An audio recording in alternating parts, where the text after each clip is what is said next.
Gumana siya nung ano eh. H52. Ayan. Tapos i-disciplinary natin. Ha? Disciplinary. Oo. Nung, di ba yung kausap tayo, di ba? Siya yung ginamit ng matagal. Tapos biglang gumana.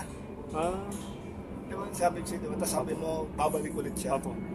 Babalik ko talaga. Kasi yung IC kasi, once na magkaroon na ng Problema. circuit na ano, hindi na stable ang supply dun sa ano, secondary. So yan, it's it. Kailangan mo na ano, meron din no, ng Alright, guys. Dumako na tayo sa pag-repair ng washing, no? At na-interview natin yung may-ari kung anong problema nitong washing. Ayan. So, nag-H52 nga ang nangyari dito sa unit na to. Ang unit pala nito ay Panasonic top load.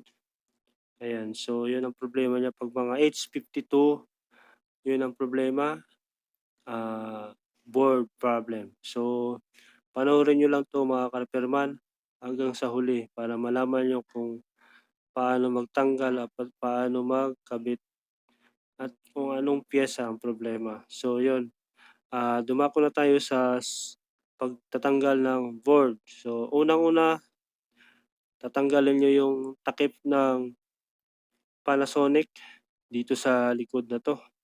Yan yung nakikita sa video na tinatanggal yung mga screwdriver, mga screw. Yan. So, I think mga 6 na tornilyo ang tatanggalin mo.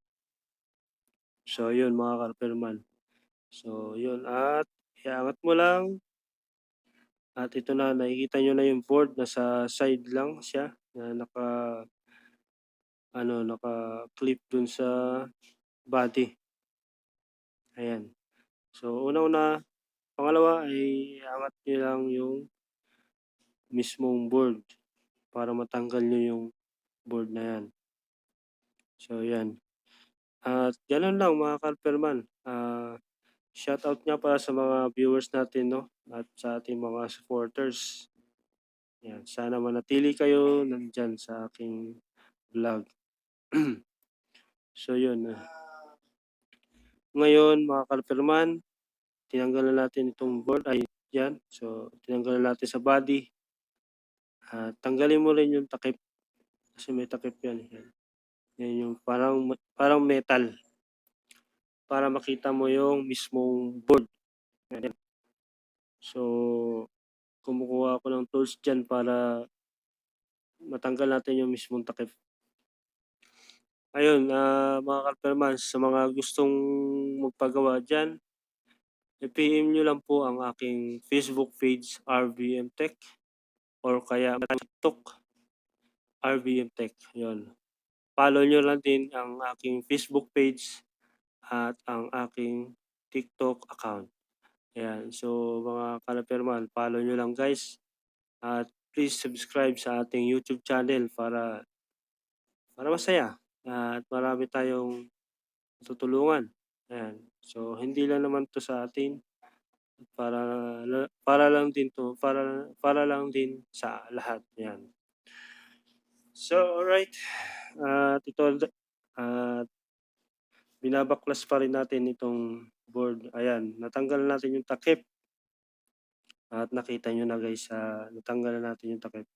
At pangatlo, tanggalin nyo yung mga socket dyan sa board na yan. Make sure nyo guys na naka-antar yung saksakan nyo. Kasi mamaya nakasaksak pa yan, makukuryente pa kayo. Imbis na kumita ka, ikaw pa yung itatakbo sa ospital. Ayun, so safety first lang lagi tayo guys, mga ka-repairman. Kasi yun lang natin ang ating sandata. Yun. So yun, natanggal natin yung mga sakit mga ka-repairman. Ayan. So, tingnan natin itong IC. Ayan. Nakalagay dito. Yan ang problema dyan mga ka-repairman. Pag H52, matic yan, yung IC na yan. Yung nasa primary, sa may gawing ibaba sa kaliwa, yan. So, yun at tatanggalin natin yung side niya sa likod. Tatapis lang tayo ng kaunting tapyas yan para matanggal natin yung hinang. Ayan, so, ayan yan guys. Yung parang sunog na yan, yung IC na yan. So, H52 yan mga ka-repairman. Yan, ito tinanggal na natin yung IC. Ayan, nakabit na natin. Testing natin. So, ayan, di na lumabas yung H52 Start. dahil doon sa IC na yon. Naging okay na yung washing machine ni Talaga, no? Sir. So, ganun lang kasimple mga ka-repairman, no? Ang pag-repair ng washing. Pero, hindi naman masimple. Pero, kailangan mo rin talaga mag-aral ng pag-repair ng electronics. Kailangan may alam din kayo sa mga components. Malakas Alam din to niyo sir. yung mga Ingo. Maganda yung takbo Ingo. ng pyesa Lakas din. para malaman nyo kung paano mag-repair. At Bukas yun, sir, pag ganyan? mga tools, yan. Preparation. Yan, ang isa sa kailangan. Yan, mabait din. So, yun. At pangalawa, i-deep-clean na natin itong washing machine ni Sir dahil matumi na. Siguro sabi niya, hindi ako nagkakamali, 2 years yata o 3 years hindi na yung deep clean.